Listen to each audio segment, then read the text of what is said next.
So you're going to be using your canvas board.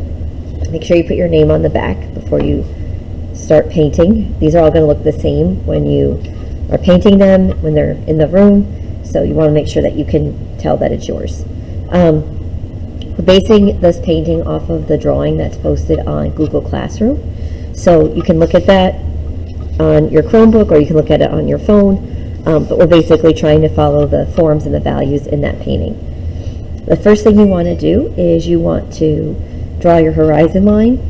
So it's about a little bit below halfway. So if this is about halfway on my canvas board, I'm going to draw my horizon line just a little bit lower than that. All right, and I just do it all the way through. I would prefer that you don't use a ruler for this. Just, eyeball it the best that you can, and you could always fix it up later, or, when you're painting, you can kind of alter the shapes a little bit. I'm going to start with my cylinder on the right side, and it goes through the horizon line.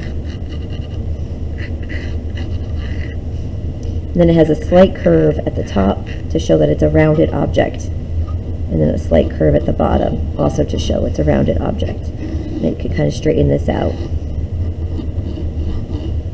All right, and then there's a pyramid behind it, which I'm going to get to in a little bit. But the first thing I'm going to do is the sphere. So the sphere is kind of at the same level as the cylinder, just on the left side of your canvas. And once again, just kind of eyeball it, sketch it out. All right, and then you have a block behind your sphere, rectangular block, so I'm going to fill that in. So this is the center line of the block. Once again, it goes below the horizon line. And then it has a kind of a short angle to show that it's going in the distance. We're going to talk about this more when we do 2-point perspective next. So this is just kind of a rough 2-point perspective exercise right now. And the back edge of the block continues past the sphere and then ends right around there. And then there's an edge at the bottom. Okay, you don't really see the top too much because it's pretty much in line with the horizon, so I'm just going to kind of indicate the top there. All right, so behind the cylinder, there's a pyramid kind of peeking through. So this appears behind the rectangular block, and then you see the edge of it come out behind the cylinder.